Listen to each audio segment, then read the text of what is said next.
Ayan ma'am, magandang gabi po. Tanong ko lang po kasi puro atake si Sara Duterte sa Pangulo at sa mga kongresista. Pero kayo po, may narinig na ba kayong malinaw na paliwanag mula sa kanya o sa kampo niya tungkol sa mga mabibigat na aligasyon laban sa kanya na may matitibay na ebidensya? So far, wala pa akong naririnig na paliwanag ni VP Sara about dun sa mga issue na kinasasangkutan niya, no? Kasi parang every time naman na may mga lumalabas na issue tungkol sa kanya is gumagawa din siya ng mga paninira or inaatake niya ang ating Pangulo, no? Para mailihis niya yung mga issue niya, lalong-lalo na yung maling paggamit ng pondo, tsaka yung mga threats niya sa ating Pangulo, sa First Lady, at saka sa House Speaker. Tulad ng mga nagdaang hearing, diba? Hindi siya umaaten, or kung umaaten man siya, hindi niya sinasagot ng maayos yung mga tanong.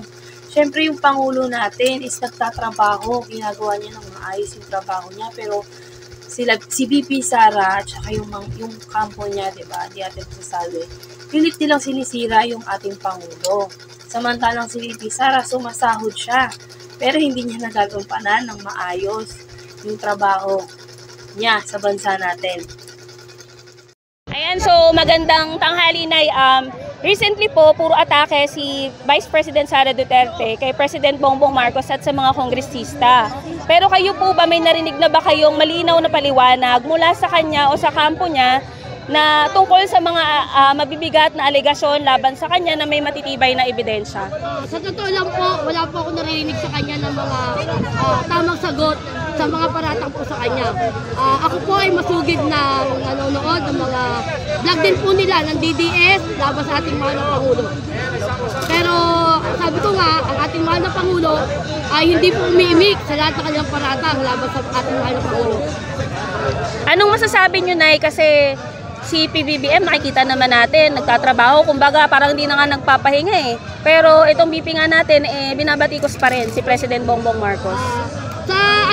Sa aking paningin sa kanyang dalawa, mabuti pa nga siguro nung panahon pa ni BP Leni Robredo, nung panahon na siyang vice-presidente ng kanyang ama.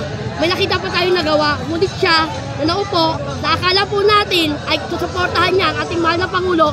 Subalit ang nangyari po, puro batikos at paninira ang kanyang ginagawa. Nay, mensahe nyo na lang po kay President Bongbong Marcos. Sa ating mahal na Pangulo, ipagpatuloy niyo lang po ang inyong magandang layunin at mga proyekto para po sa ating bansang Pilipinas upang maibalik po muli ang nais na inyong ama na maging tanyag po muli tayo sa lahat ng buong bansa. Kumbaga, gumagawa sila ng ibang issue para malisan sa totoong problema na binabato sa kanila. Parang alibay na lang po nila. Parang gumagawa sila ng magaganda pero behind that, nakakatakot yung ginagawa nilang mga isang kasamaan na rin. Kaya nakakaano lang po ng maraming Pilipino ang hindi nila alam kung ano talaga ang nangyayari, ang totoong nangyayari sa bansa natin at sa mga taong nasasangkot sa kung ano-anong mga issue po. Ano masasabi mo na sabi ni Sarah na hindi raw siya palaaway? Hindi ko po kasi yung sinabi lang niya na pagbabanta, unang-una sa presidente, hindi lang basta away yun eh. Isang normal na krimen talaga yung ginawa niyang pagbabanta sa lalo na Pangulo po natin yun eh. Parang nawalan na po siya ng respeto. Kaya nakakababa lang po ng tingin doon sa isang tao na tinitingala mo, tapos yung mga lumalabas sa bibig niya, yung nakakasira para ma-degrade po yung tingin mo sa kanya. Ma'am, susugan ko lang yung tanong nung kasama ko kanina. Siguro makikita naman natin sa uri ng ng pangangampanya. Iba yung pangangampanya ni PBBM tulad kahapon kumpara doon sa pangangampanya ni Sara Duterte. Ano yung observation mo? Naobserbahan ko po, ang mga tao ng BBM po, tahimik. Tahimik lang po. Hindi sila, never po akong nakarinig ng negative sa mga pro-BBM po o pro-government. Ano po yung hina-highlight ng mga tulad ng sa alyansa? Ano yung hina-highlights? Ang hina-highlights po talaga nila is yung pagkakaisa po para sa pagbabago. Kasi kagaya ng po namin, yung one movement po, sinusuportahan po talaga namin yung Pangulo kasi gusto po namin ng pagbabago. Tama na po yung paulit-ulit na nangyayari, yung mga corruption, kung ano-ano pandoloko sa mga kawawang Pilipino na hindi nila alam kung ano talaga yung totoong nangyayari sa realidad po. Tulad kahapon, puro accomplishment yung Yes bunga, po, yung marami introduction po. ni PBBM. Opo, marami po siyang accomplishment. Pero nakakapagtaka lang, bakit walang lumalabas sa mga social media? Kasi nga, parang feeling ko po, pakiramdam ko lang po, bilang isang Pilipino, opinion ko lang naman po yun, na parang Mamanipula. namamanipula po nila yung social media. Ayan, Nay, kasi recently, puro atake si Vice President Sara Duterte kay Pangulong Bongbong Marcos at saka sa mga kongresista natin, no?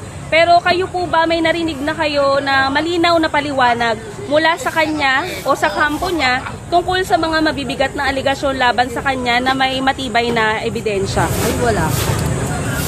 Wala po. Kumbaga, Nay, si VP Sara, inuna niyang batikusin, si PBBM. Yun ay politika eh. Yun ay kasi laban-laban lang yan. Anong masasabi niyo, Nay, na siyempre nakikita niyo naman si President Bongbong Marcos nagtatrabaho talaga. Oo. Pero itong VP natin, sinisiraan siya. Anong masasabi niyo doon, Nay? Dapat po siya ay wag maninira ng kapwa niya may katungkulan. Kasi ang dapat pantay-pantay. Hindi yung paninira sa kabila, paninira doon. Masama po yun. Yung sinisiraan mo yung iyong presidente. Lalo na, Nay, nagtatrabaho yung presidente natin, no? Lubos naman po ang kanyang pagtatrabaho dito sa totoo lang po. Sasabihin nila si President ay walang nagagawa. Madaming nagawa. Isa na, number 1. Yung pamimigay po niya na Titulo ng lupa, Nay. Titulo ng lupa dito sa Quezon. Sasabihin ninyo walang nagagawa. Madami na pong nabigyan si President. Kaya nga lang po, nasisira sila sa mga politiko, yung mga paninira. Dapat hindi gano'n. Pa rin lang ang kanilang pamantayan. Anong masasabi nyo, Nay, kay VP Sara? Siyempre, maraming issue kay VP Sara ngayon. Dapat ba pukusan niya yon kaysa unahin niyang anuhin si PBBM? Ang unahin po niya ay, total sila naman po ay President. Dapat tulungan niya si Vice President, si President sa trabaho. Hindi yung puro sira dito, puro sira doon. Wala po tayong magagawa. Hindi tayo magkakaisang mga Pilipino. Ayan. Thank you. Nay, may tanong ako sa inyo, Nay. Recently kasi, napapansin nyo po na puro atake yung Vice President natin, no, na si Sara Duterte kay President Bongbong Marcos at saka sa ating mga kongresista. Pero kayo po ba, may narinig kayo na nagpaliwanag na siya regarding po doon sa mga alegasyon tungkol sa kanya na may matitibay na ebidensya? Wala pa naman. Wala pa. Pero may alam sa nakaraan presidente, talagang maraming mga alege na ginawa. Si President Duterte. Opo, kaya nandun siya ngayon sa Dahig. So alam niyo po yung pinapatay daw niya, pero totoo naman. Pati yung... Anong masasabi niyo, Nay, na si PBBM, kasi syempre nakikita natin, nagtatrabaho talaga, no? Pero itong mga kritiko niya, pati si Vice President Sara Duterte, parang sinisiraan pa rin si PBBM. Ano pong masasabi niyo? Yung vice presidente natin. Pero wala akong ginagawang masama yun. Talagang siya sa kanyang tumulong. Opo, ito na yan, deserve po ba ni President Duterte na makulong talaga sa Dahig, na maano siya, ma-arrest? Ay, may makulong siya na magdala sa kanya. Yeah. Diba? Ay, tanong ko lang kung ba't kaya bumaba ang rating ng ating Pangulo. Yun po, sir, false survey po yun. Opo. Kumbaga mind conditioning. Opo, mga trolls lang po nila yan ng mga kalaban, ng mga kritiko na gustong pababain si Pangulong Bongbong Marcos, kaya ginagawa nilang bumaba yung rate. Sa kanila lang po yun, sir, pero in general sa mga mainstream media po, sa CWS, hindi po totoo yun. Kaya wag po kayo, sir, maniniwala sa mga fake news. Opo. Yun. O, diba, sir? Gawa-gawa lang ng maninira. Si nanay talaga naman, napaka-active niya sa social media. At dapat po na talaga maging aware po tayo sa fake news at sa totoo. Saka isipin natin ang ilalagay natin dyan sa pwesto. Opo, totoo po, nay. Dapat po yung may nagawa na at magagawa pa. Yes. Opo.